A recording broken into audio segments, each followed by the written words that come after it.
Waiting for rates to drop could end up being the most expensive mistake you make this year. And by the time most buyers realize it, it's already too late.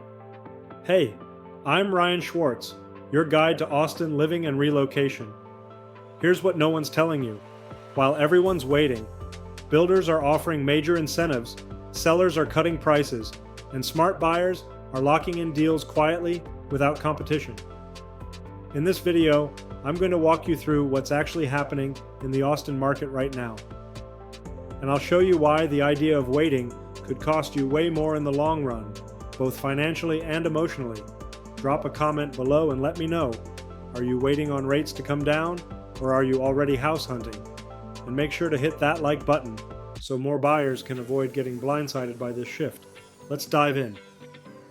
Let's break this down the right way, because this decision could impact your financial future for the next 10 years. We keep hearing the same question: should I buy now or wait for rates to drop? And on the surface, it seems logical to wait. Rates have been in the mid-sixes. That's not exactly exciting. But here's what most people are missing. It's not just about the rate, it's about the full equation: price, payment, and purchase power. Part 1. Prices are not going to stay this low forever. In 2022, we saw peak pricing in Austin. Since then, values have corrected by as much as 15 to 20% in certain neighborhoods. Now in 2025, prices are stabilizing. We're seeing slight year-over-year increases, but we're still well below the highs. That means buyers have a rare window right now. They can buy below peak pricing, while competition is low and inventory is high. And get this, nearly 60% of listings had price drops in August. That's not something we've seen in years. Sellers are adjusting quickly. Once rates drop and more buyers flood the market, that window closes fast. Part 2. What happens when rates drop? Here's what buyers often forget. When rates drop, demand surges, and prices follow. Think back to 2021. Rates dipped. Buyers rushed in.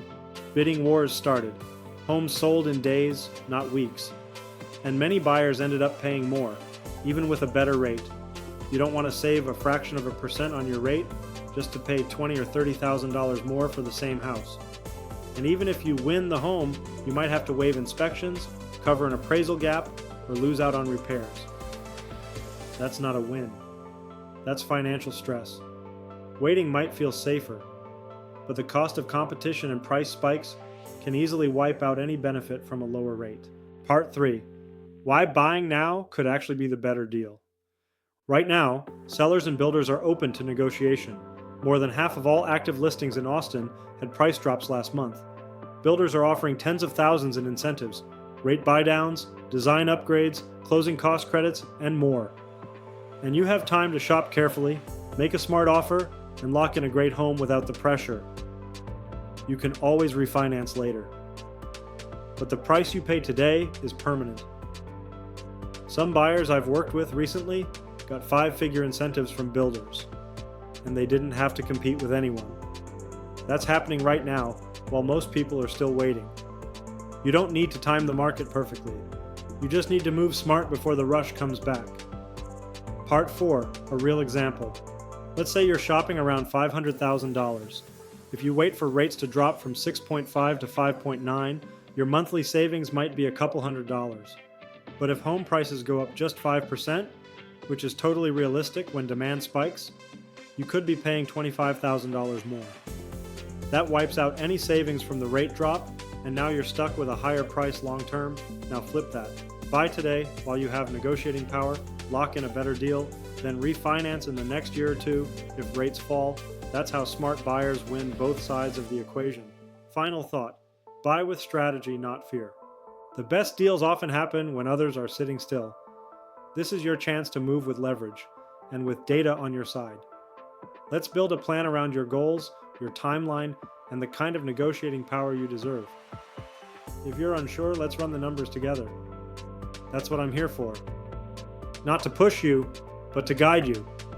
So, should you wait or should you buy now? Here's the thing. There's no such thing as perfect timing, but the buyers who win are the ones who act strategically before the market floods with competition again. And that's where I come in. I've helped clients navigate this exact moment using builder incentives, smart negotiations, and clear guidance to land incredible deals in a shifting market. And if you've made it this far, it tells me you're serious about making the right move too. Look, I get it. I've had to take some tough leaps of faith in my own life. I left a comfortable tech job to bet on myself in real estate. I've lost over 85 pounds to become the best version of me for my wife and our twin boys. And what I've learned is simple. Waiting for the right moment usually means missing the best opportunity. If you're even thinking about buying a home in the next 3 to 6 months, let's talk. I'll run the numbers with you. I'll show you what leverage you actually have right now. And if it's not the right time for you, I'll tell you that too. You can call, text, or email me anytime. My info's in the description. And don't forget to grab my free Ultimate Relocation Guide. Even if you're local, it's packed with insights that'll give you a massive advantage in this market. If this video helped you, please hit like, drop a comment, and subscribe for more buyer strategies and local Austin insights. Remember to stay humble, stay hungry, and I'll see you on the next episode. Bye for now.